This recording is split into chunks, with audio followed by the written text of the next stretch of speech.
Est essentiel. Mathias Inbar a suivi une unité spéciale dans l'une de leurs missions nocturnes, Immersion. Dernier préparatif, inspection du matériel, maquillage obligatoire. Ces soldats font partie de l'unité spéciale de collecte de renseignements militaires. Nous les accompagnons en pleine nuit, en bordure de la bande de Gaza. Une marche de quelques centaines de mètres avant de prendre position sur une colline qui surplombe le centre du territoire gazaoui. Nous avons reçu des renseignements selon lesquels l'ennemi essaye de collecter des informations sur nos forces. Notre objectif est de surveiller cette position au cours des 72 prochaines heures.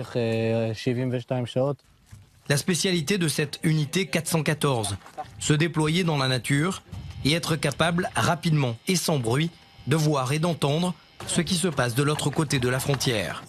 L'un des outils, le voici, des jumelles, optiques le jour, thermiques la nuit, capables de voir à plusieurs kilomètres de distance.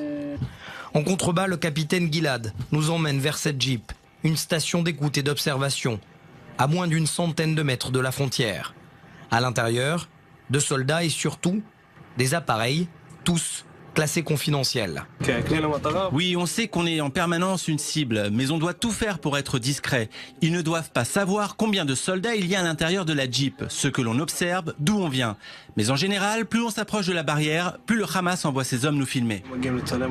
Ces soldats de l'unité de renseignement militaire règlent les derniers détails de leur point d'observation. Derrière eux, à quelques centaines de mètres, la bande de Gaza. Ces soldats viennent ainsi de terminer d'assembler la tente de camouflage. À l'intérieur, 2 soldats, les autres, surveillent la position. Nous venons de placer la tente de camouflage. Nous faisons en sorte de nous fondre complètement dans la nature, de telle sorte à ce que personne ne puisse nous repérer de près ou de loin.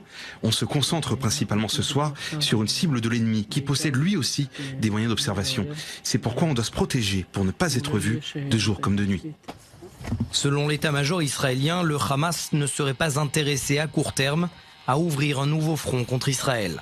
Un calme relatif, selon le capitaine Gilad. On fait en sorte de savoir ce qu'il se passe de l'autre côté de la frontière. S'il y a un changement de stratégie, s'il y a du mouvement, nous le saurons. Nous assistons à l'une des périodes les plus calmes depuis longtemps, en termes de tirs de missiles et de tentatives d'infiltration. Mais que ce soit le Hamas ou des organisations salafistes comme Daesh, l'ennemi est le même. On doit être prêt. Ce sont ces renseignements opérationnels, collectés par ces hommes de l'unité 414, qui permettra à Israël de composer une banque de cibles potentielles en cas de conflit dans la bande de Gaza.